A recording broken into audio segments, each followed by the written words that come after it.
saya mahasiswa Fakultas Hukum Universitas Riau. Melalui video ini saya akan menjelaskan realitas penegakan hukum. Sebagaimana diketahui, penegakan hukum bukan hanya dilakukan oleh aparat penegak hukum saja, manakah telah terjadi pelanggaran terhadap norma hukum.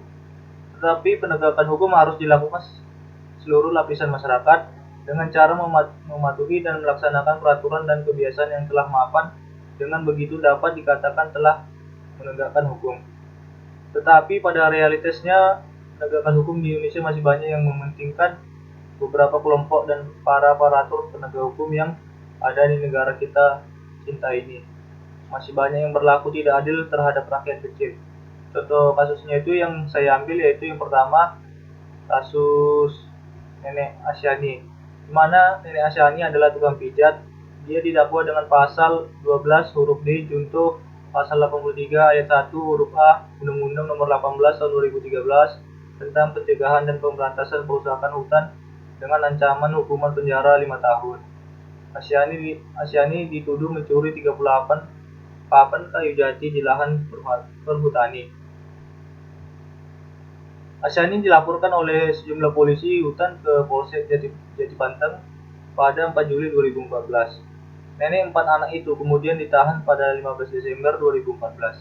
Selain Asyani, ada 3 orang lain juga ikut ditahan, yakni menantu Asyani, Ruslan, pemilik mobil pickup, Abdul Salam, dan Sucipto sebagai tukang kayu.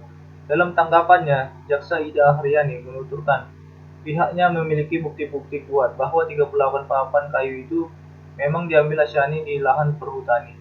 Terdakwa tidak mampu menunjukkan dokumen kepemilikan kayu tersebut.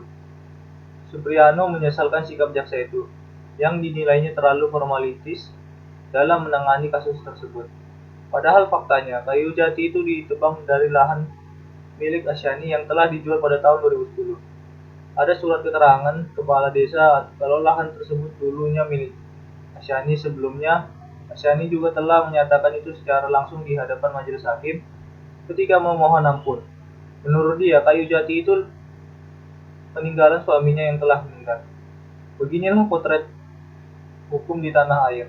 Ada banyak kasus besar yang jelas-jelas merugikan negara karena ulah penggarong uang negara. Nasib kasusnya tidak jelas. Para koruptor bebas berlenggak, berleha-leha di luar negeri, tidak tersentuh hukum. Hal ini sesuai dengan pepatah yang populer di masyarakat.